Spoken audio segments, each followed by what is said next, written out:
Eu tenho a oportunidade de sentar aí e ouvir a palavra da verdade. Eu cresci nessa igreja ouvindo a palavra da verdade. Deus, através da sua misericórdia, tem falado conosco sobre esta palavra poderosa, que transforma, que direciona e que nos dá um caminho brilhante a ser seguido, conforme a vontade do Pai.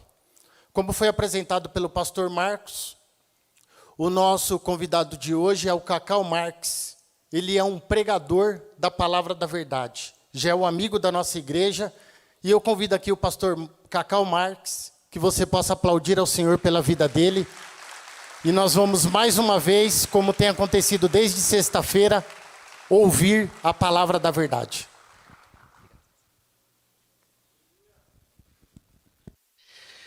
Saúde a igreja com a graça e a paz do Senhor. Amém. Os irmãos podem se assentar. Quero agradecer aos pastores dessa igreja pelo convite. Pastor Clementino, pastor Léo, todos os pastores, muito obrigado. É uma alegria estar de volta aqui com os irmãos. É uma bênção, como a gente já foi ministrado nessa manhã, não é verdade? Como é bom nós ouvirmos a palavra, como é bom nós cantarmos louvores a Deus, como um corpo, uma família, levantando as nossas vozes e louvando ao Senhor, com um testemunho de adoração que é ao mesmo tempo individual, porque cada um de nós pode falar que Deus é bom, porque Ele é bom para cada um de nós, mas ao mesmo tempo de toda a família de Deus, porque nem foi composto por a gente essas músicas, não é? Elas vêm pelas igrejas cantando e louvando e testemunhando, o Senhor é bom, olha para mim, e Jesus cura, palavras maravilhosas. Glória a Deus por isso, meus queridos, glória a Deus. Eu quero convidar os irmãos a abrirem suas Bíblias no Evangelho de João, no capítulo 17.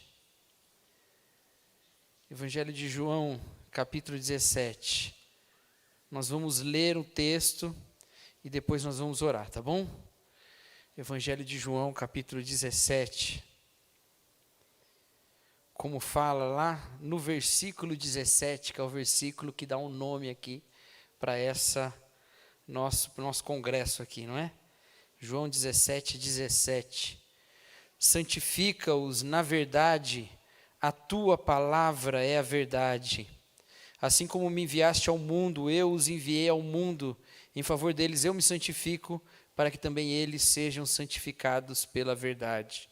Minha oração não é apenas por eles, rogo também por aqueles que crerão em mim, por meio da mensagem deles, para que todos sejam um, Pai, como tu estás em mim e eu em ti, que eles também estejam em nós, para que o mundo creia que tu me enviaste. Vamos orar, irmãos?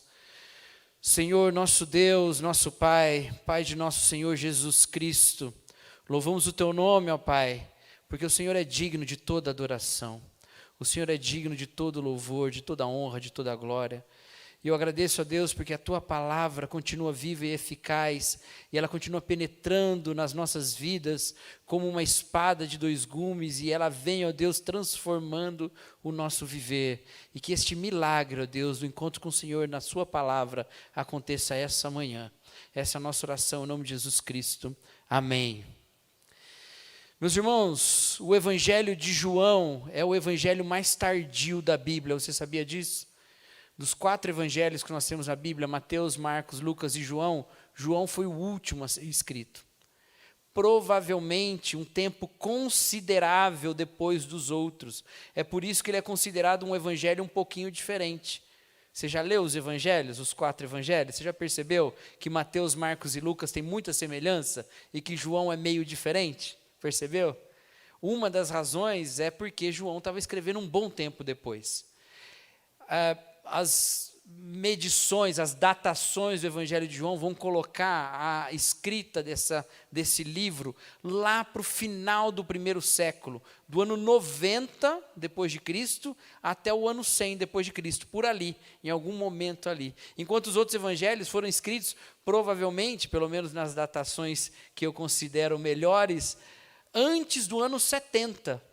Então, passou um bom tempo, né? 30 anos, da década de 60 para a década de 90, para o Evangelho de João ser escrito. Sabe o que significa?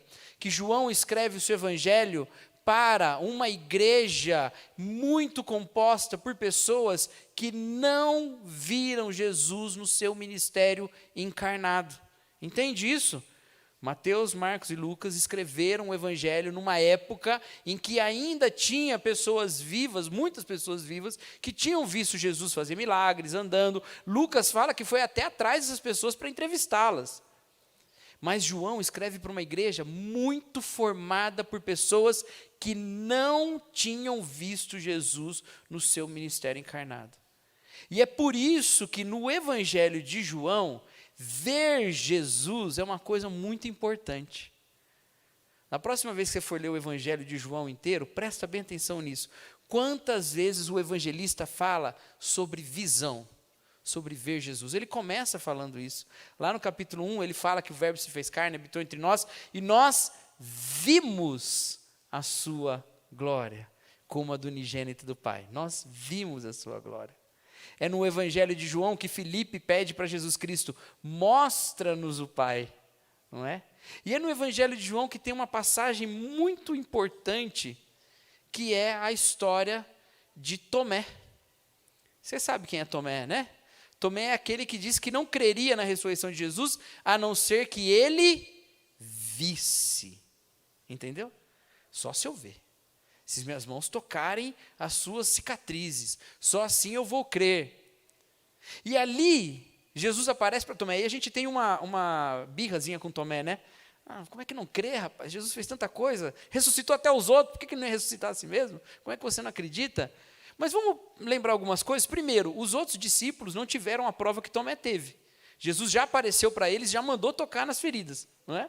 Então os outros discípulos já tinham visto. Creram, mas viram, né? Talvez de Tomé Jesus esperasse que ele cresce sem ver. Só que quando Tomé vê Jesus Cristo ressurreto, toca nas suas feridas, ele é o primeiro a chamar Jesus de Deus. Ele é o primeiro de todos os apóstolos, o primeiro é Tomé. Ele fala: meu Senhor e meu Deus, para Jesus. E aí Jesus diz uma coisa, que é uma promessa maravilhosa para nós todos. Você queria ter andado com os discípulos? Você queria ter visto Jesus fazer milagres, né? Transformando água em vinho, ressuscitando mortos, curando aleijado, curando cego, expulsando demônios. E a transfiguração? A transfiguração foi só um grupo seleto, hein? Você queria estar naquele grupinho da transfiguração? Você queria ver Jesus andando sobre as águas?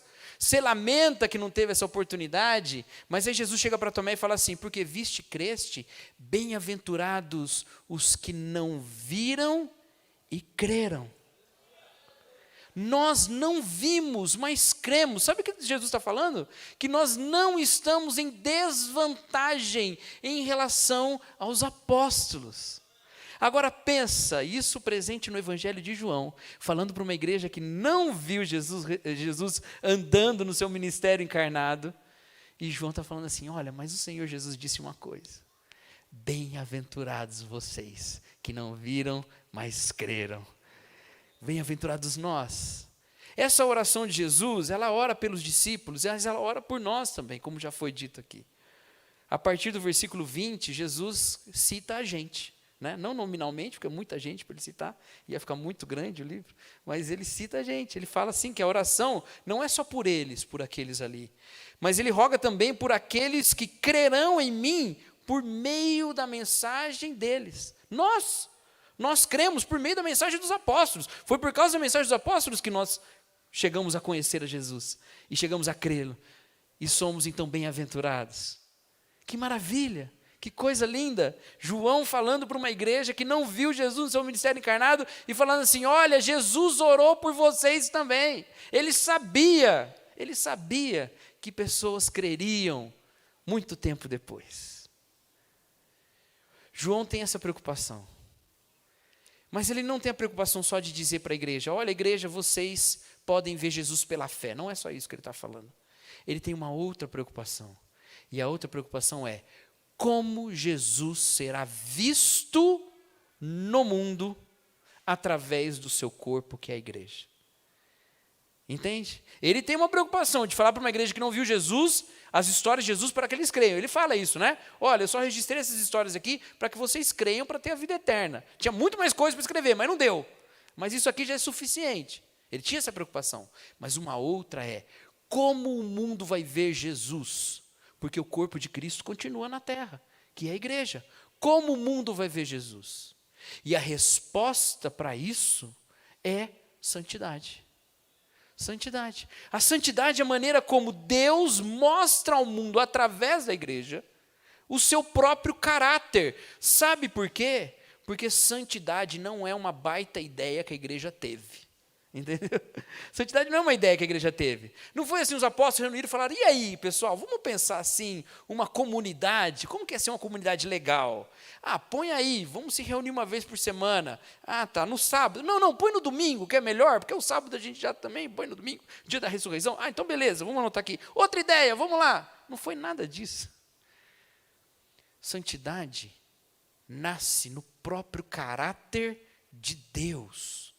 Lembra lá de Levítico, o que Deus fala para o seu povo? Sede santos, porque eu, o Senhor teu Deus, sou santo. Sabe como é que isso se manifestava no acampamento do povo no deserto? Eles pegavam a tenda lá do tabernáculo, que era o lugar mais santo possível de todo o planeta Terra, o santo dos santos, o lugar da habitação de Deus, onde a arca do Senhor ficava repousada, eles colocavam no meio do acampamento. E ao redor do acampamento ficavam as tribos. É a partir da santidade de Deus que o povo se constitui ao redor de Deus. É a partir da presença do Deus Santo no nosso meio que nós somos formados ao redor de Deus em santidade. E é vendo essa comunidade na qual Deus habita em santidade, que o mundo testemunhará que Deus é um Deus santo. É isso que Jesus fala aqui. Se eles forem um, e que, como eu e tu somos um, e que nós estivermos nele, então essa glória vai ser proclamada, então esse nome será conhecido. O mundo crerá que tu me enviaste. Como é que o mundo crerá que tu me enviaste? Pela forma santa como a comunidade de Deus vive, como a comunidade de Cristo vive. Está entendendo que santidade é muito mais importante do que você pensava? Santidade não é sobre o que você deixa de fazer. Santidade é sobre o que Deus faz através de você. Não é sobre que tipo de vida que você abandonou, mas como Cristo vive a vida ressurreta em você, que já foi crucificado com Cristo e vive agora em Cristo. Entende? E é assim que o mundo vai ver a glória de Deus, e é assim que o mundo vai conhecer a Deus. Mas aí o Senhor Jesus Cristo diz assim nessa passagem: santifica-os. Santifica-os, Senhor, faça-os ser santos. Santifica-os. A gente cantou aqui a oração do Pai Nosso, né? Cantou a oração do Pai Nosso. A oração do Pai Nosso tem uma expressão estranhíssima e maravilhosa, que é santificado seja o seu nome, né? Aí você fala assim, mas como é que pode santificado seja o nome de Deus? O nome de Deus já não é santo? Como é que vai ser santificado? Mas a ideia é que o nome de Deus seja santificado em nós, porque nós somos o povo que carrega o nome de Deus, nós somos o povo chamado pelo nome de Deus. Então quando Jesus fala, santifica-os, é isso. Que ao carregarem o nome do Senhor, a santidade do Senhor esteja sobre eles. Que o seu nome seja santificado sobre nós, que a sua vontade seja feita. E assim o seu nome é santo em nós. O seu nome é santo. Mas santifica-os na verdade, a tua palavra é a verdade. Santifica-os na verdade, a tua palavra é a verdade. A palavra da qual Jesus está falando é obviamente aquilo que Deus falou, a revelação de Deus. No nosso caso, as escrituras que a gente tem aqui. É nela que a gente vai ser santificado. O Salmo 119 já fala isso, né? Como é que o jovem vai guardar puro o seu caminho? Guiando segundo a palavra. É a palavra que purifica, é na palavra que a gente se santifica. É vivendo a palavra que a gente vive uma vida santa. Mas o que é uma vida santa segundo a palavra? Então eu quero agora te levar para um outro texto, um texto de uma pessoa que estava aqui nessa hora, que ouviu essa oração, que estava com Jesus e que sabe muito bem do que Jesus está falando aqui e que passou isso para outras pessoas. Vai lá para a primeira epístola de Pedro, O apóstolo Pedro estava lá naquela reunião lá, ele ouviu Jesus orando. Ele testemunhou o mesmo encontro que João testemunhou. 1 Pedro, capítulo 1. Acha aí, 1 Pedro. É o que fica antes de 2 Pedro, obviamente, né?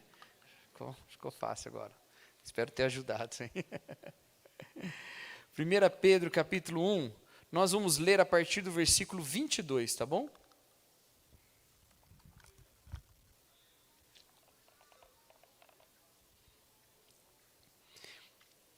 Pedro 1, 22, diz assim: agora que vocês purificaram a sua vida pela obediência à verdade, visando ao amor fraternal e sincero, amem sinceramente uns aos outros e de todo o coração.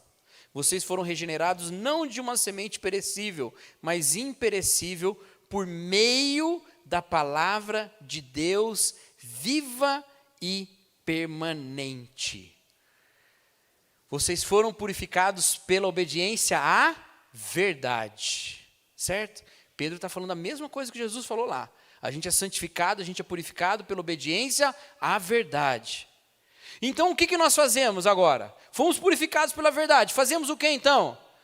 Vamos deixar as nossas práticas pagãs. Vamos deixar a idolatria. Vamos deixar os cultos aos deuses estrangeiros, aos deuses estranhos. Ok, isso é verdade. A verdade diz que Deus é o único Deus. Então, você é purificado dessa maneira. Vou cuidar dos meus pensamentos, vou cuidar das minhas falas, vou cuidar dos meus olhares. Verdade, a Bíblia nos ensina a fazer isso. Vou me dedicar mais a nossas práticas, que são práticas litúrgicas e cerimoniais da igreja. Eu faço parte agora de uma igreja, então agora eu vou no culto, eu vou participar, vou ser fiel no dízimo, vou fazer isso tudo. Verdade, a Bíblia nos ensina a fazer tudo isso. Mas nada disso é o objetivo final da purificação. Nada disso. Porque você pode fazer tudo isso e ainda assim está negando o encontro pela fé em Jesus. Sabe por quê? Quem fazia tudo isso? Os fariseus. Faziam tudo isso, mas não reconheceram o ver Jesus. Quando viram Jesus, não reconheceram. Então, como é que eu me santifico com o objetivo de fato, ter a visão de Cristo, a manifestação de Cristo pela fé na minha vida? Olha aí de novo, versículo 22. Agora que vocês purificaram a sua vida pela obediência à verdade, visando o amor fraternal e sincero, amem-se sinceramente uns aos outros e de todo o coração. Ou seja, o que é que o Senhor quer completar com a purificação da palavra na nossa vida? O amor. O que é que o Senhor quer manifestar através da nossa vida com a santidade? O amor. Como o Senhor quer ser visto no mundo através de uma igreja santa? É uma igreja que ama. E aí, frequentemente, a gente usa os textos bíblicos para fazer o contrário. E para nos colocarmos em posição de superioridade moral, porque assim eu não preciso amar quem é que está inferior a mim. Voltando lá aos fariseus. Nem todo fariseu era ruim não, viu gente? Mas eu estou só citando os ruins aqui, tá? Voltando lá ao fariseu, lá que Jesus fala da parábola, né? Que orava ao Senhor, obrigado porque eu não sou como os outros homens, nem como este publicano. Né? Usando o texto bíblico, usando o conhecimento da palavra de Deus para torcer o que é que Deus quer fazer na nossa vida, e ao invés de manifestarmos o amor que a palavra deve produzir como fruto da santidade, a gente demonstra uma separação, um orgulho próprio, uma autojustiça, e aí a gente exclui o outro, elimina o outro, corta o outro da convivência, transforma o outro num pária, num demônio. Não é? Mas o caminho é o contrário. O caminho é o contrário. Purificados pela verdade que visa o amor fraternal e sincero. E aqui quando ele fala mesmo sinceramente, em grego ele está dizendo assim, sem hipocrisia. Ninguém gosta de ser chamado de hipócrita, né? Mas ele está meio que chamando a gente de hipócrita. E esse é um anúncio muito frequente na Escritura, tá? Ame sem hipocrisia. O apóstolo Paulo, lá em Romanos capítulo 12, versículo 9, ele fala isso também. Que o amor seja sem hipocrisia, que o amor seja não hipócrita. O que é um amor hipócrita? Aquilo que João fala que é amar só de boca, mas sem ação e sem verdade. Isso é um amor hipócrita. Nós somos chamados a um amor sacrificial, que é o amor de Jesus Cristo mesmo. Porque é essa história de amor que Jesus escreveu no seu ministério. E é essa história de amor que nós escrevemos. Nós nos envolvemos em amor uns com os outros. Fazemos todas aquelas coisas que eu falei? Sim, mas fazemos todas elas objetivando o amor fraternal e sincero, manifestado numa comunidade que é uma comunidade imperfeita. Mas é justamente em comunidades imperfeitas que a história da reconciliação se demonstra. Porque é em comunidades imperfeitas que a gente exerce o perdão, que a gente exerce a longanimidade, que a gente exerce a admoestação amorosa. É só em comunidades imperfeitas. Então, é numa igreja imperfeita, numa comunidade imperfeita, que a santidade de Deus vai se aperfeiçoando em amor. Agora, vamos lá, presta bem atenção, porque eu vou te desafiar aqui agora algumas coisas muito sérias. Tá? Quando Jesus é perguntado sobre o maior mandamento, você lembra dessa história? Qual é o maior mandamento? Qual que era a resposta certa lá? Você lembra? Você lembra? Qual é o maior mandamento? Qual era a resposta certa? Amar a Deus acima de todas as coisas. E o segundo mandamento, semelhante a este, amar ao próximo como a ti mesmo, certo? Amar a Deus acima de todas as coisas está lá no Deuteronômio, tá? É um mandamento central da fé hebraica. Amar ao próximo como a ti mesmo está lá no Levítico. É também um mandamento importantíssimo. Para o judeu da época de Jesus, esses dois mandamentos resumiam a lei inteira. Toda a lei é sobre amar a Deus e amar ao próximo. Excelente. Se você pensar bem, não é perfeito? Vou amar Deus acima de todas as coisas e vou amar o próximo quase acima de todas as coisas. Acima do próximo só Deus. Muito bom, né? Excelente. Só tem um problema. Tem um espacinho ali entre amar a Deus e amar o próximo, que é aquele lugar onde você deve amar a Deus e não deve amar o próximo. Não parece que tem isso? Deus eu amo acima de todas as coisas. O segundo perto desse é amar ao próximo. Então tem algum momento em que eu amarei a Deus e não amarei o próximo. Na verdade, não era isso que a lei ensinava, mas era assim que muitos entendiam. Então, por exemplo, quando o jovem tinha os seus pais idosos, ao invés dele cuidar dos pais com seus bens, sustentar os pais que não podiam mais trabalhar, ele pegava todo aquele valor de dinheiro que ele tinha, dedicava para o templo e falava assim para os pais: olha, pais, eu entreguei tudo para o templo, para Deus, porque eu amei a Deus mais do que vocês. Eu dediquei mais a Deus. Era o Corban. E Jesus critica esse tipo de atitude. Mas se você pensar bem, ele está amando a Deus mais do que os pais. Não tem que amar a Deus mais do que os pais? Que homem santo, era assim que era visto. Jesus está falando, não, porque Moisés mandou honrar o pai, vocês estão errados. Esse conflito entre amar a Deus e amar o próximo é uma coisa que estava presente ali na época. E aí Jesus resolve essa questão. Todos os apóstolos entenderam como Jesus resolveu. E todos os escritores do Novo Testamento escreveram sobre isso. E nós ignoramos o que Jesus falou. E a gente esquece o que Jesus falou. Sabe lá aquele capítulo 17 de João? Presta atenção, para não complicar muito. Sabe o capítulo 17 de João, lá da oração, que a gente acabou de ler? O capítulo 17 de João é o final de um encontro que Jesus tem com os apóstolos, que começou lá no capítulo 13. Tudo aquilo se passa na mesma cena. Jesus dá um discurso longo do 13 até o 16, e aí no 17 ele faz uma oração. É isso, tá? E aí lá no capítulo 14, ele fala assim, olha, vocês querem ver? Vocês querem ver mesmo? Vocês querem ter essa visão? Tal? Aí ele diz assim, aquele que tem os meus mandamentos e os guarda, esse é o que me ama. Aquele que me ama será amado por meu Pai, e eu também o amarei, e me manifestarei a ele. Você quer ter a manifestação de Jesus? Eu me manifestarei a quem me ama. E quem me ama é aquele que guarda os meus mandamentos. Então vamos lá. O que Jesus está falando? O maior mandamento é amar a Deus? Legal. Como é que eu amo então? Guardando os mandamentos. Se eu guardar os mandamentos, eu amo a Deus. Legal, excelente. Só que um capítulo antes, no capítulo 13, Jesus disse qual era o mandamento. Ele diz: um novo mandamento vos dou, que vos ameis uns aos outros. Então vamos lá. Você quer amar Deus? Quero. Então guarde os mandamentos de Deus. Tá bom, Senhor, mas qual mandamento? Amar o próximo. Então aquele de amar a Deus como o primeiro, amar o próximo como o segundo, virou um mandamento só.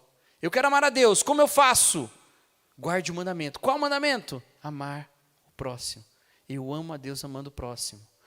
Todos os escritores do Novo Testamento entenderam isso. Todos. E eu vou te mostrar como.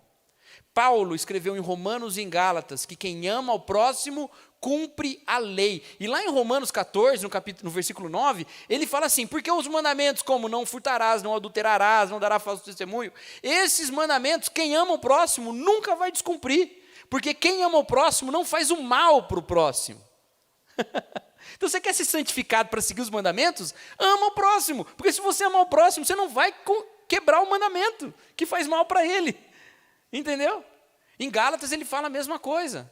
Que nós devemos amar o próximo como cumprimento da lei. Esse que cumpre a lei, lá em Gálatas capítulo 5.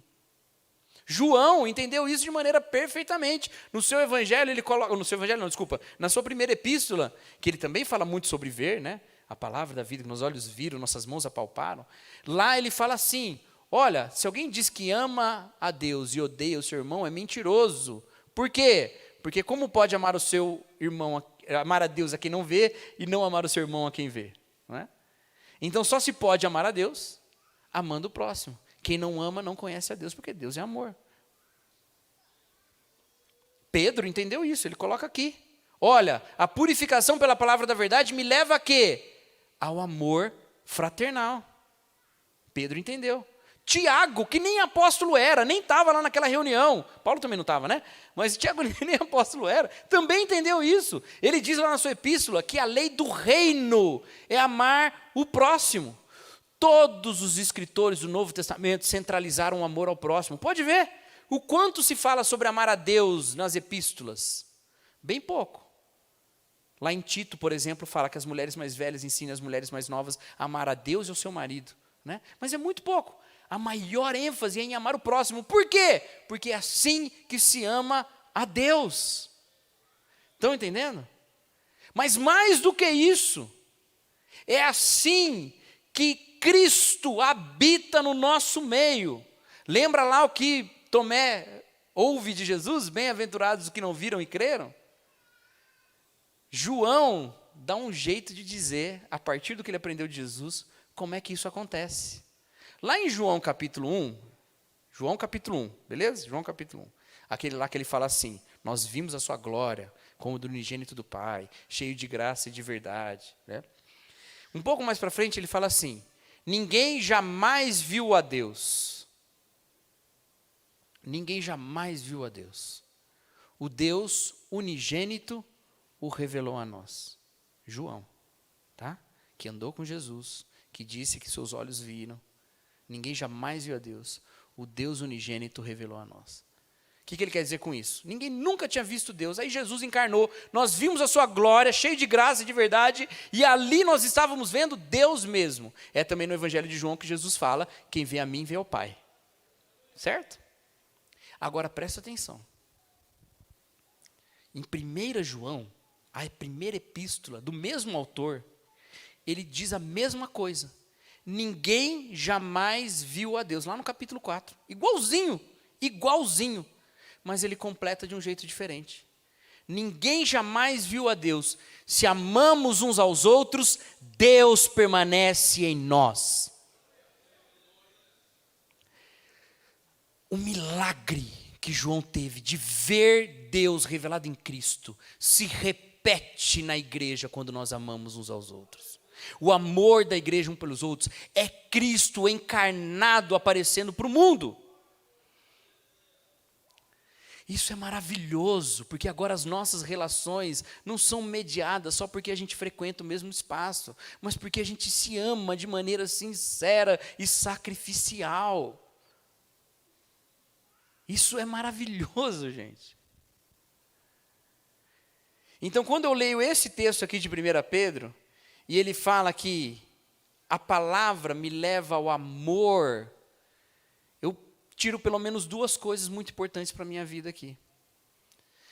Primeiro, nenhum conhecimento da palavra é genuíno se não me leva a amar mais o próximo. Entendeu?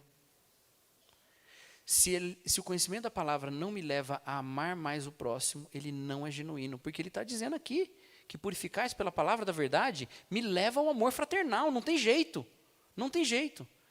Então, como é que eu meço se a minha compreensão bíblica é de Deus mesmo ou é carnal? Se é movido pelo Espírito do amor, se é movido pelo Espírito da unidade. O apóstolo Paulo fala isso lá para os coríntios. Vocês são carnais. Só que ele fala em carta, né? Porque se ele falasse ao vivo, acho que alguém ia dizer, como assim? Por que nós somos carnais? E ele ia responder, porque é a divisão entre vocês. Porque se fossem espirituais, não haveria divisão. Se é o Espírito que nos ilumina para interpretarmos a Escritura, é um espírito da unidade, é o espírito do amor. Então, compreensão genuína da palavra é aquela que nos leva a amar mais o próximo. E não a de nos ficarmos mais e mais fechados no nosso próprio egocentrismo. Todo o conhecimento da palavra deve me levar a amar mais o próximo. O apóstolo Paulo também diz aos coríntios que a verdade, ela infla, ela incha, ela nos deixa soberbos, mas o amor edifica. O que ele quer dizer com isso? Ame apesar da verdade? Não, ele está dizendo, a verdade te leva a amar. Se você só tem verdade sem amor, você é um cara inchado de orgulho. Mas se você tem amor, um amor verdadeiro, um amor a partir da verdade, você é santificado. Todo conhecimento da palavra deve me levar a amar mais o próximo. Agora veja, o amor, ele tem coisas difíceis. Ele tem momentos difíceis. Os americanos chamam aquele momento em que o pai tem que dar uma bronca no filho de tough love, né? O amor bruto, o amor duro. Vou dar um tough love no meu filho aqui, uma repreensão. Porque o amor depende da verdade. A verdade é uma coisa boa. Você quer que a pessoa tenha coisas boas porque você ama ela. Você quer que ela tenha a verdade. Imagina que tem uma criança brincando. Ela está, subindo numa árvore. Está subindo numa árvore. E a mãe está perto, assim, olhando o filho subir numa árvore. Ela está lá escalando a árvore. Não. E aí, de repente, aparece uma cobra andando pela árvore, assim. Aí a mãe grita, filho, desce daí! Aí o filho diz assim, não vou descer! Aí a mãe fala, eu não consigo falar não para ele.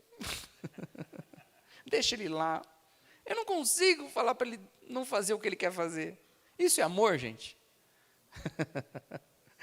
O amor é fazer essa mulher correr naquela criança, agarrar pelo braço, puxar ela com tudo. Amor duro, tough love. O amor às vezes é duro. E por isso que nós precisamos entender que as nossas relações, às vezes elas têm um certo atrito, uma certa fricção. Quando esse atrito é entre as nossas carnalidades, que o perdão de Deus se derrame sobre isso e nos deixe de novo caminhando em unidade. Mas quando o atrito é com a palavra, que o Senhor te levante ao seu lado um irmão que te ame tanto, que fale a palavra dura para você. Porque essa é a verdade. E a gente quer que as pessoas tenham conhecimento de Deus, um relacionamento com Deus, porque essa é a vida eterna. Jesus fala isso aqui. Então é claro que o amor, sendo mais importante e maior que a verdade, não significa que é um amor a despeito da verdade. Pelo contrário, é um amor verdadeiro e que dá a verdade como graça. Mas ninguém conhece a verdade da Escritura se ela não te leva a amar mais o próximo. E quem é meu próximo? Fizeram essa pergunta para Jesus, lembra? Jesus fala assim, amar o próximo. Aí o rapaz lá pergunta lá, o fariseu lá, mas quem é meu próximo? Você sabe por que ele fez essa pergunta? Tem que ter um contexto ali. Ele fez essa pergunta porque lá em Levítico, como fala para a gente amar o próximo, ele está falando sobre o povo de Israel, para ninguém se vingar a si mesmo, mas amar ao próximo como a si mesmo, entendeu?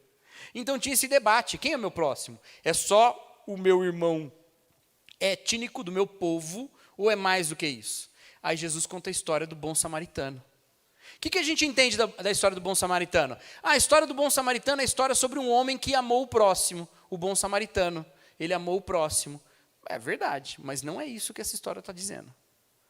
Essa história é um desafio indigesto para aquele homem que perguntou quem era o meu próximo.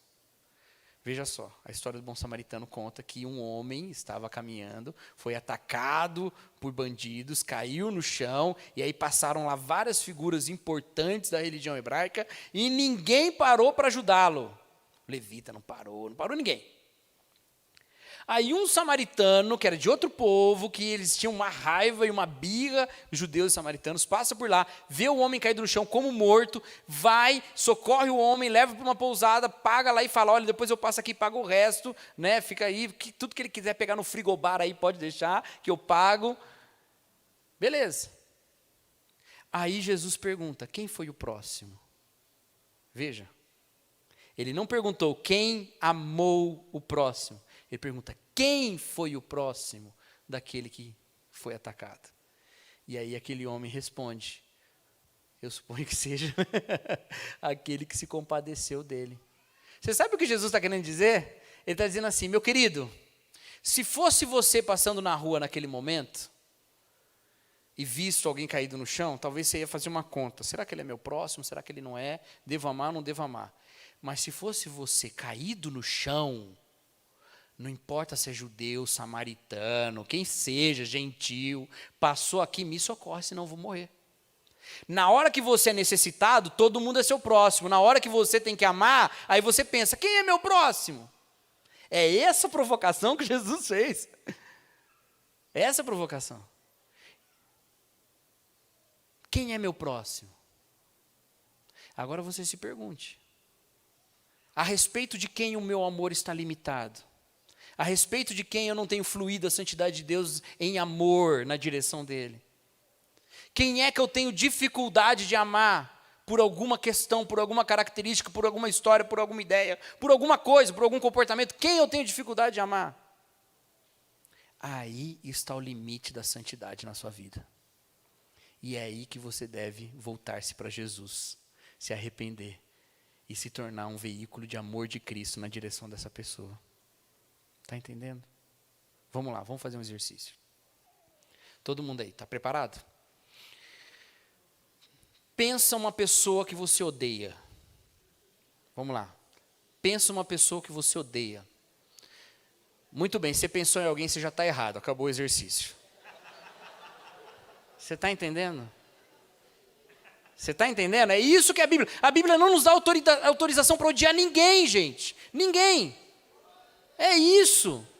Então, se você conseguiu pensar em alguém, meu querido, leva o seu coração duro diante de Deus e fala, Senhor, transforma no coração de carne, quebranta, porque eu quero ser santo, e é assim que você vai ser santo.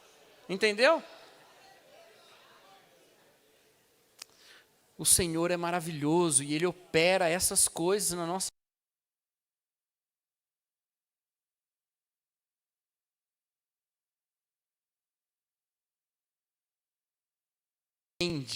Do outro. Então, olha só, às vezes a gente, quando é jovem, entra num processo de santificação na vida e vai se purificando, participa lá de um retiro, de um acampamento, uma coisa que choca muito. E eu sou muito a favor dessas coisas, viu? Tem gente que é meio cínico, né? Vai no acampamento, tem uma experiência com Deus, aí chega na igreja e esquece. Bom, mas lembrou pelo menos ali no dia, né? E você lembra no ano que vem de novo, até um dia que você não esquece mais. Eu sou muito a favor, tenha experiências com Deus. Tem experiência com Deus, é maravilhoso. Mas às vezes a gente entra num caminho de santidade, e aí a gente olha para o irmão do lado e enxerga nele um obstáculo à nossa santidade. Não, porque quando eu estou com esse irmão, as nossas conversas não são boas, não vão para caminhos bons e tal. E realmente a palavra de Deus fala que as más conversações corrompem os bons costumes, né? As coisas vão se complicando. Mas esse irmão ao seu lado, ele é a única possibilidade de santidade real na sua vida. Porque se a santidade é a expressão do amor fraternal e sincero, ninguém ama sozinho. Entendeu? Então eu preciso de você, porque eu preciso ser santo. Sede santos como eu, Senhor teu Deus, sou santo, não foi uma palavra que Deus disse para uma pessoa, foi uma palavra que ele disse para um povo, porque um povo é santo.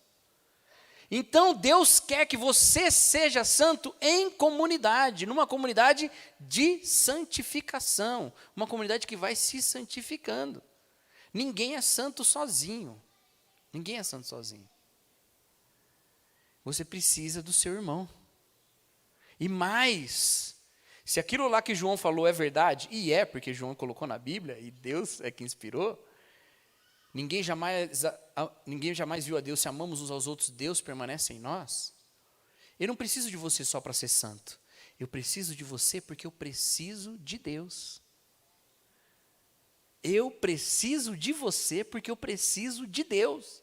Porque sem você, para eu amar, e para ser amado por você, não tem essa manifestação da presença de Deus em nós. Aquele fim da fala de Jesus, e eu me manifestarei a Ele, não se cumpre. Eu preciso de você porque eu preciso de Deus. Algumas pessoas na história do cristianismo pensaram que buscar a Deus era virar as costas para todo mundo e correr na direção da solidão, para uma contemplação plena de Deus, afastado das outras pessoas. Há momento para a solitude na vida cristã, há momento para o retirar-se em oração, há momento para o fechar a porta e orar em secreto, e o Pai que vem em secreto te recompensará. Mas isso é só um aspecto. A vida cristã se vive em plenitude, em comunidade. E se um dia você chegar para Deus e falar assim, Senhor, eu quero ir na sua direção, o Senhor vai apontar a direção para Ele, na direção do seu irmão. Na direção de pessoas ao seu redor que não são amadas, onde Ele quer manifestar o amor. Entendeu? Então, meus queridos, vamos fazer um compromisso hoje, de termos o nosso amor desafiado.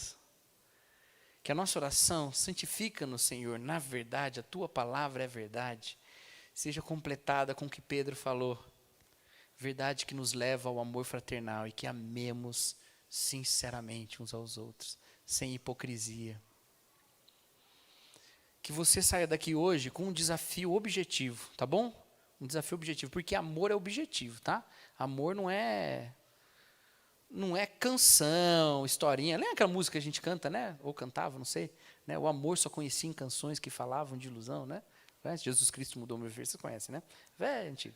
Então, isso aí é ilusão. Amor é prática, é objetivo, é real.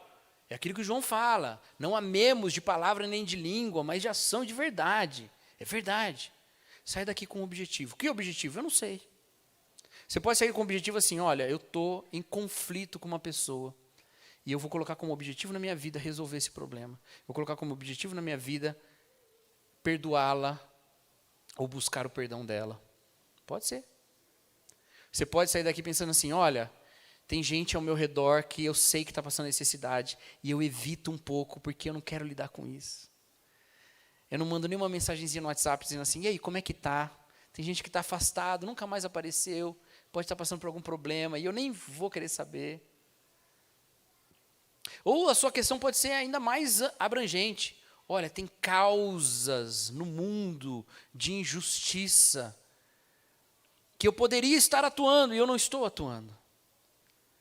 E agora Deus está queimando isso no meu coração. Pode ser também.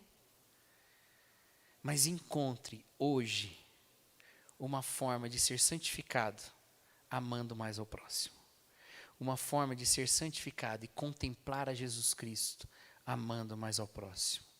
Amém, queridos? Acho que eu vou dar um tempinho para vocês orarem, então, falarem com Deus sobre isso, tá bom? Pode ser? Silenciosamente mesmo, e aí eu encerro com uma oração. Fala com Deus aí, você, né? Toma aquele tempo de ser sozinho com Deus agora. Faça um compromisso de amor com Deus. E eu vou encerrar esse momento orando também.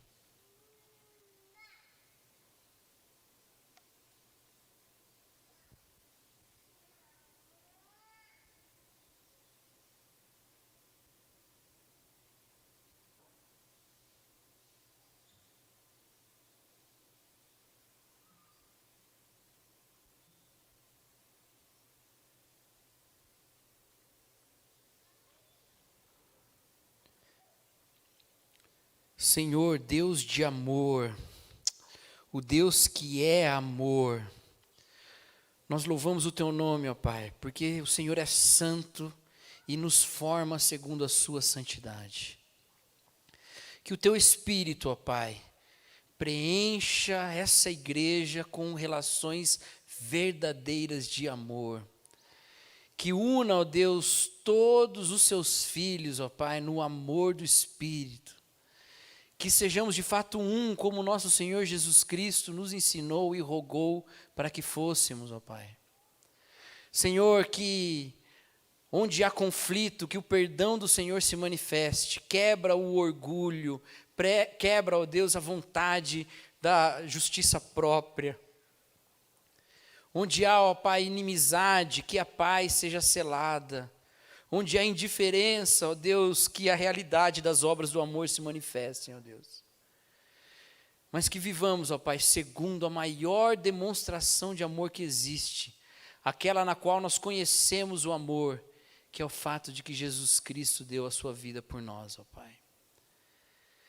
Que as nossas igrejas sejam de fato casa de Deus, casa do amor de Deus.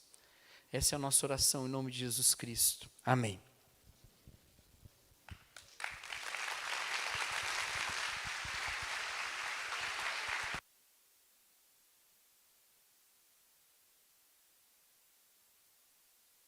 Deus falou com você? Eu espero que você tenha sinceramente colocado diante de si um desafio de amar, especialmente naqueles lugares, naqueles momentos, aquelas pessoas que você não tem feito isso da maneira mais adequada possível e em que você não tem revelado Deus ao mundo através dessa postura, dessa atitude de amor. O Mel que vai ministrar de novo a banda, cadê? Já bota a banda aí, o Teclas já liga aí. Ele já vai ministrar de novo, mas antes a gente precisa fazer algo muito especial aqui. Se você participou do último congresso, você já deve saber o que eu estou falando. A gente tem reservado um tempo nos nossos congressos aqui para orar pelas lideranças da nossa igreja.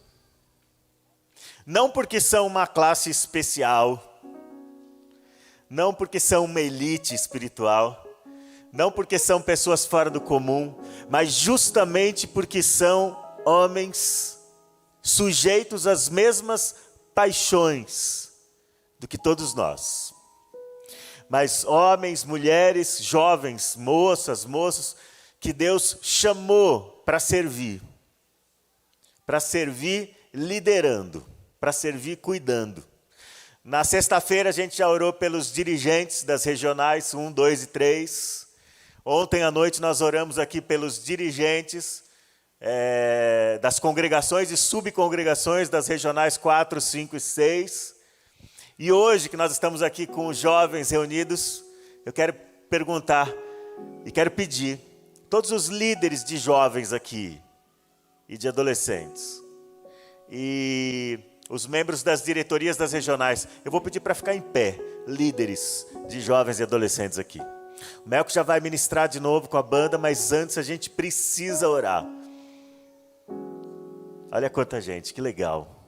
Quanta gente que Deus tem chamado, que Deus tem escolhido. Eu vou pedir para você vir aqui à frente, tá? Vem aqui à frente. Vem aqui à frente. A gente quer abençoar a vida de vocês. A gente quer orar por vocês. A gente quer demonstrar o nosso amor por vocês, nosso respeito por vocês. Olha para esse povo aí. Olha para esse povo aí. Olha quanta gente. Vai descer todo mundo. Alexandre, só tem líder aqui. Olha que exército sensacional, gente. Que exército extraordinário de pessoas como nós. Que Deus tem chamado para servir, para cooperar com Deus, através dos seus dons e talentos, de suas vocações pessoais, de suas habilidades espirituais, intelectuais, emocionais, musicais, para abençoar a igreja, para edificar os jovens, os adolescentes, para pescar jovens e adolescentes, para evangelizar crentes. Olha para eles aqui. Olha que gente linda que Deus chamou. Que exército maravilhoso. Você pode aplaudir a Deus pela vida deles?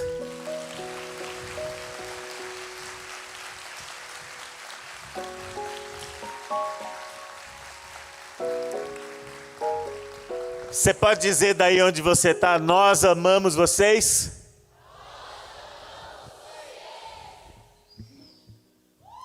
Você pode dizer daí onde você está: nós somos gratos a Deus por vocês. Agora essa tropa aí, vira para mim, quero falar com vocês. Quero falar com vocês. O ministério esmaga a gente, não esmaga?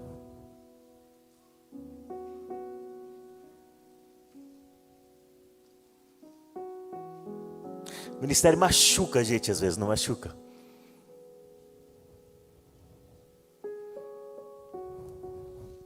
O ministério às vezes tritura você emocionalmente, seu tempo, não é? Por muitas razões. Primeiro porque o ministério mostra pra gente as nossas próprias limitações, esfrega na nossa cara, não esfrega? Porque os nossos maiores problemas no ministério são as nossas próprias limitações, a nossa dificuldade de conseguir fazer as coisas na nossa cabeça, no nosso coração, no papel. Tudo é perfeito, tudo é fácil de realizar, tudo vai dar certo, tudo vai funcionar e vai atrair um bocado de gente. Mas aí quando você chega lá, às vezes não tem ninguém. Quando você tenta fazer as coisas funcionar, não rola, não acontece. E você fala: caramba, será que sou eu? E você começa a achar: sou eu. E é um pouco, tá? O ministério esmaga a vida da gente porque às vezes você dá tudo de si, você se esforça ao máximo, você renuncia um monte de coisa. É um tempo que você podia estar descansando, você podia estar em casa, você podia estar namorando, você podia estar cuidando de um filho, de uma filha, e você está dedicando aos filhos dos outros. E às vezes você ouve críticas, você ouve coisas que você fala, você considera injustas, você fala: mas pô, eles passaram o domingo assistindo o jogo, ou o sábado assistindo o jogo. Eu passei o sábado preparando essa mensagem, preparando essa aula.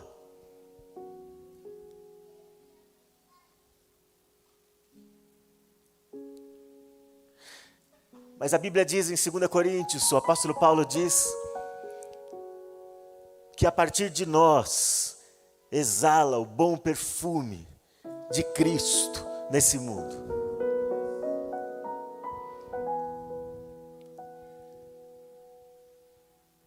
Os grandes generais iam para a guerra, e quando eles eram vitoriosos e voltavam para suas cidades, não tinha internet, ninguém acompanhava pela CNN, pela Globo News, as pessoas ficavam ansiosas esperando o resultado. Quando eles voltavam, quando eles eram vitoriosos e voltavam para suas cidades, uma marcha triunfal entrava pela cidade, e a população se animava tanto, e jogava sobre o chão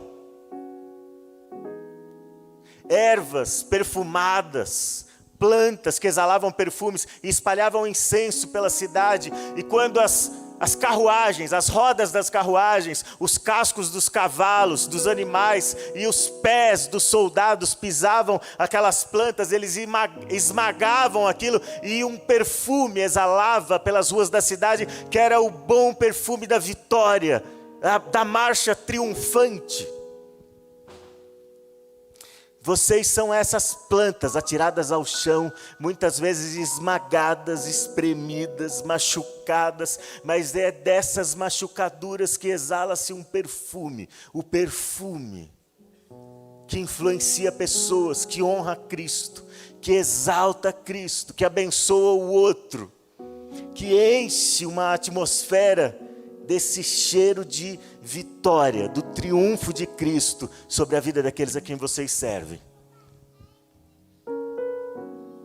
Eu duvido que muitos de vocês aqui não tenham pensado tantas vezes em parar.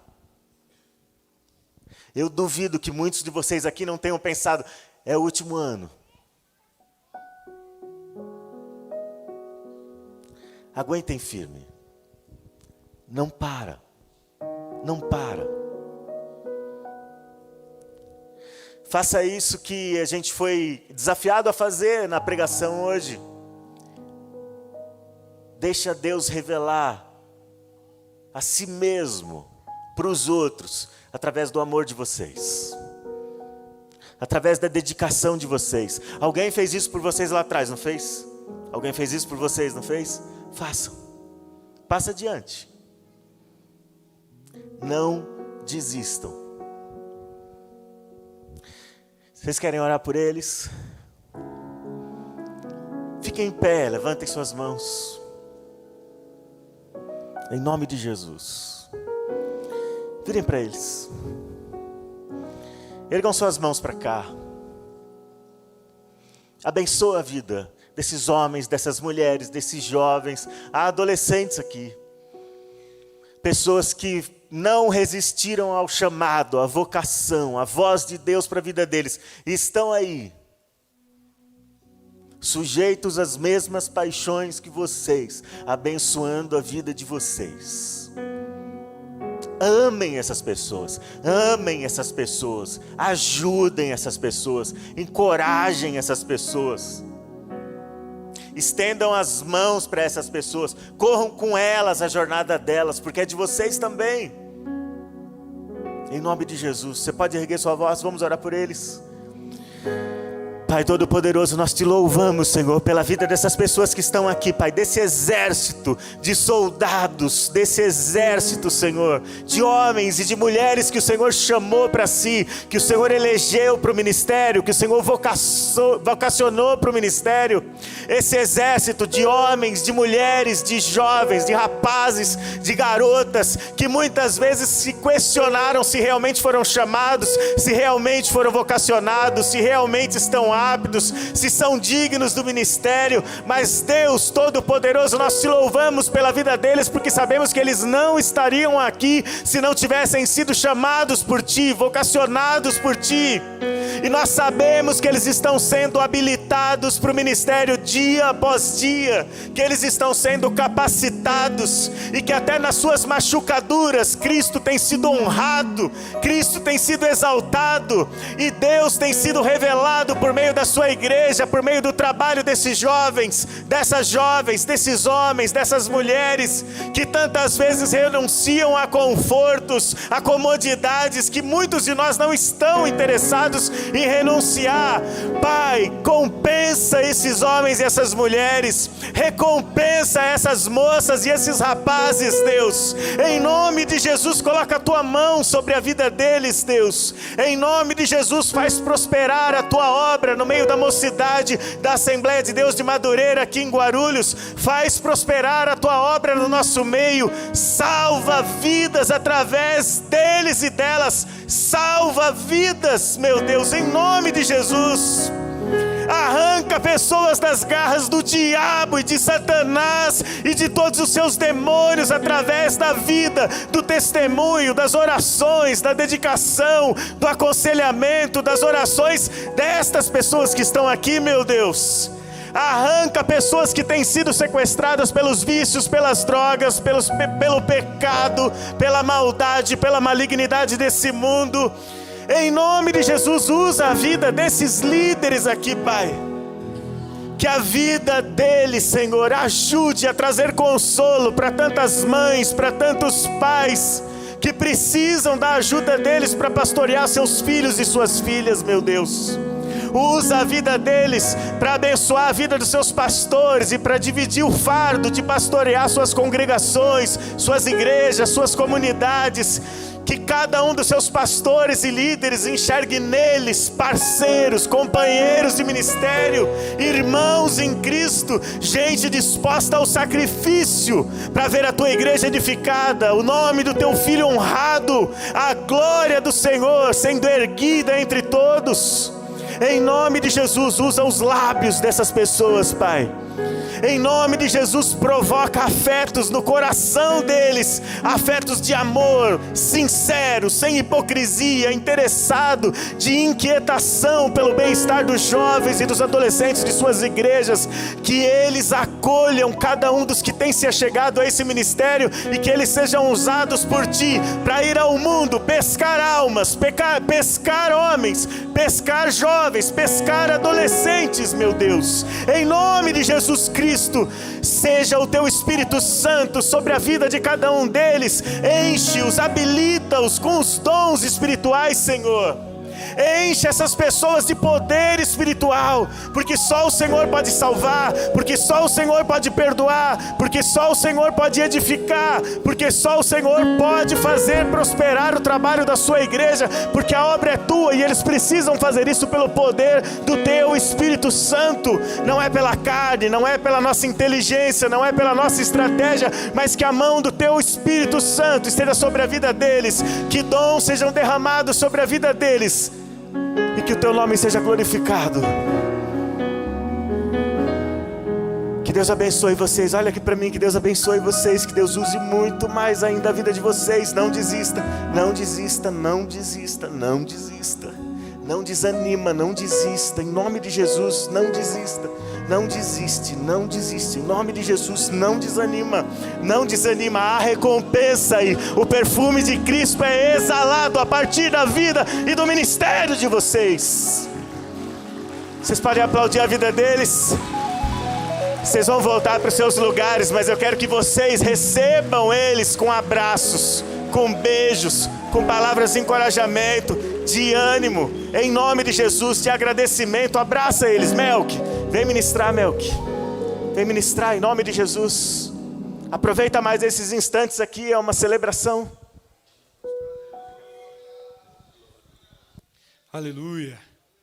Vamos juntos. Essa canção eu escrevi a Deus em ação de graças a Ele, pela vida da minha filha. Quero compartilhar com vocês. Amém? Ela diz assim, ó. Fé é crer no que não se pode ver. Esperança gera forças para lutar. Sua dor não será para sempre, vai passar. Deus te ouve e responderá o seu clamor. Mesmo que pareça não ter fim e cansado pense em desistir, a noite passa, veja a luz do amanhecer que ilumina toda a escuridão. Mesmo que não haja explicação, Ele te encontra e te faz permanecer. Deus é poderoso para fazer infinitamente mais do que pedimos ou pensamos, do que pedimos ou pensamos. Ele é poderoso para fazer infinitamente mais do que pedimos ou pensamos. Ele vai além dos nossos planos. Ele é Deus, mesmo que pareça não ter fim e cansado pense em desistir, a noite passa, veja a luz do amanhecer que ilumina toda a escuridão. Mesmo que não haja explicação, Ele te encontra e te faz permanecer.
passa, veja a luz do amanhecer,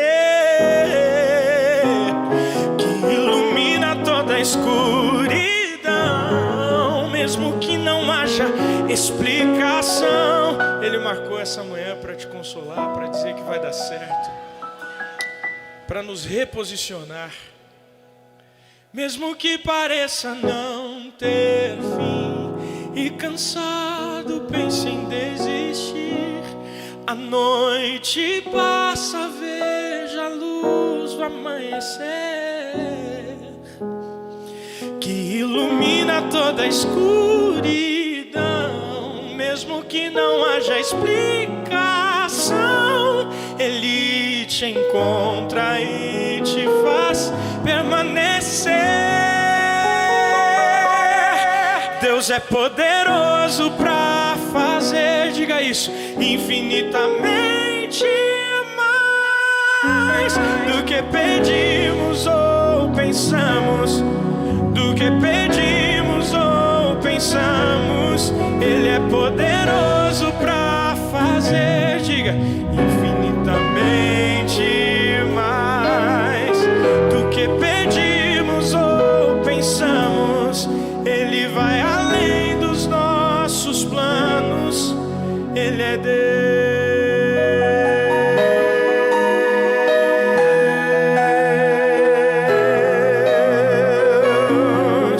Ele é Deus.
Desse Deus puro. Eu quero finalizar cantando uma canção que chama-se Foi por Amor. Assim que o pastor Géser chegou ali, ele falou: eu gosto muito dessa canção, então eu quero louvar a Deus pela vida, pela sua vida, meu amigo, através dessa canção. Amém?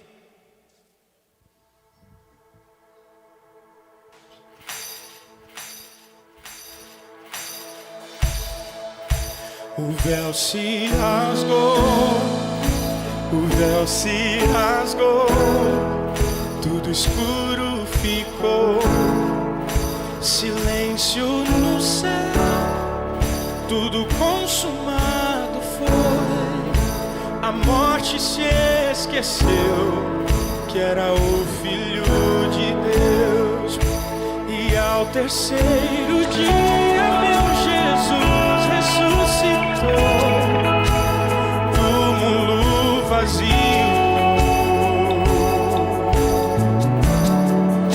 onde está o Mestre agora? Porque procuram entre os mortos se ele vivo está. A cruz não foi o fim, mas foi o palco da esperança. Foi pra me libertar, os pregos nas mãos. Foi para me salvar, o prego nos pés. O sangue que verteu levou o meu pecado, livre sou.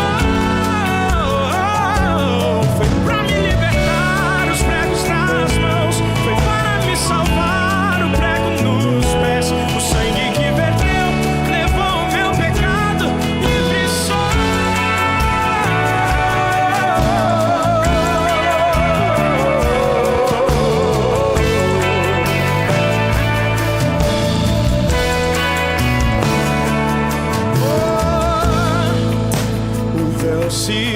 rasgou, tudo escuro ficou, silêncio no céu, tudo consumado foi.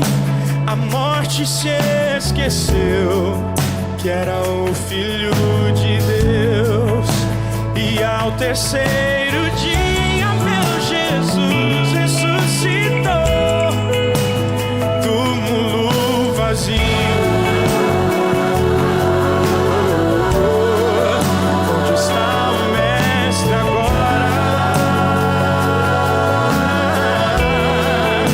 Porque procuram entre os mortos se Ele vivo está. A cruz não foi o fim, mas foi o palco da esperança. Foi pra me libertar, foi para me salvar. O prego nu, o sangue que verteu levou o meu pecado, livre sou. Foi pra me libertar. O sangue que verteu levou o meu pecado, livre sou.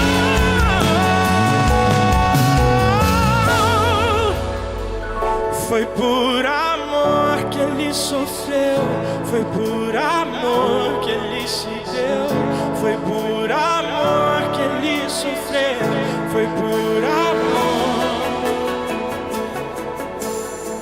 Santificado seja o teu nome, venha a nós o vosso reino, seja feita a tua vontade aqui na terra como no céu. O pão nosso de cada dia dá-nos hoje, perdoe as nossas dívidas assim como nós perdoamos aos nossos devedores.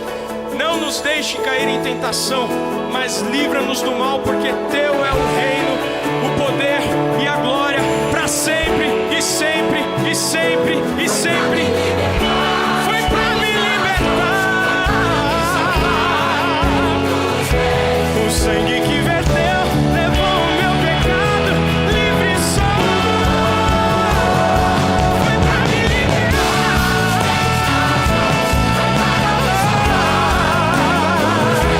O sangue que verteu levou o meu pecado, livre sou.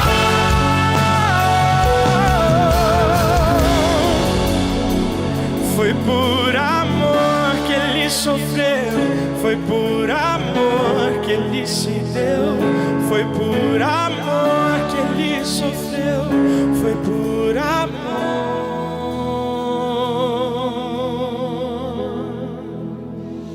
que se entregou.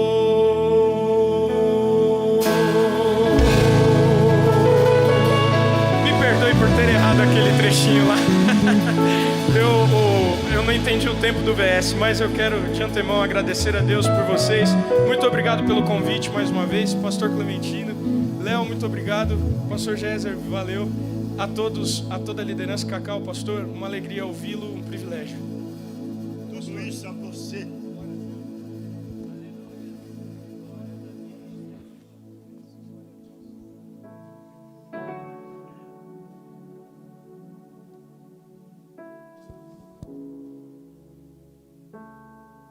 Bendiz a minha alma o Senhor, e tudo que há em mim, bendiga o seu santo nome.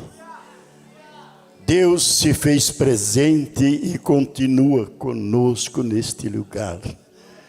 É a casa de oração, é o lugar que Deus tem preparado para nós glorificarmos o seu nome. E aqui estamos para dizer: Senhor, muito obrigado pela oportunidade que o Senhor nos concede de reunir a nossa mocidade no domingo pela manhã para glorificar e enaltecer o teu nome. Jesus te ama, minha irmã. Jesus te ama, meu irmão. Ide por todo mundo, pregai o evangelho a toda criatura. Quem crer e for batizado será salvo. Temos um compromisso com Jesus de evangelizar a cidade de Guarulhos. Quão bom e quão suave é que vivemos em união. é como óleo precioso sobre a cabeça, que cai sobre a barba de Arão, e ali o Senhor ordena a bênção para sempre. Vocês, liderança, que vieram aqui e receberam a oração da igreja, vocês não são os obreiros futuros, não. Vocês são os obreiros de hoje. É a cobertura para aqueles que estão no comando, pois amanhã é vocês que estarão aqui em cima, levando a mensagem do Evangelho e anunciando o poder e a glória de Deus. Eu quero parabenizar a mocidade, todos vocês, os meus parabéns, um abraço no coração de cada jovem esta manhã, e crê em Jesus Cristo, que Ele nos ama, e um dia Ele vai nos levar para Ele mesmo, para que aonde Ele está, estejamos nós também. Jesus é aquele que diz: eu sou o que sou. Buscai primeiramente o reino de Deus e a sua justiça, e as demais coisas Ele providenciará. Confia no Senhor. Você, moço, você, moça, que deseja um casamento, espera no Senhor, que Ele tem a pessoa preparado para você. Deus preparou para mim, quando jovem, uma jovem da igreja, de você, uma jovem batista. Eu era tremendo, neto de coronel, sangue azul. E Deus, eu vim para São Paulo e Deus preparou. Foi essa que o Léo falou. Eu sinto tanta saudade dela que quando você começou a falar aqui, as minhas lágrimas desceram. Vai fazer 9 anos, é difícil. Mas eu estou aqui para orar por vocês da bênção apostólica, amém? Levante a tua mão comigo. Glorioso Deus, Pai, muito obrigado, Senhor. Muito obrigado porque esta reunião que o Senhor preparou para a nossa mocidade, ó Deus, isso está fazendo um efeito extraordinário nas nossas vidas. E eu acredito, Senhor, que tudo que ouvimos esta manhã, a palavra, ó Deus, falou nos nossos ouvidos, desceu ao nosso coração e nos renovou para que possamos continuar a jornada. Muito obrigado, Senhor, por tudo aquilo que foi realizado, as nossas orações, o nosso louvor, a mensagem falada. Isso veio para edificar a nossa fé e que possamos confiar que o Senhor está conosco e a sua vara e o seu cajado nos consola.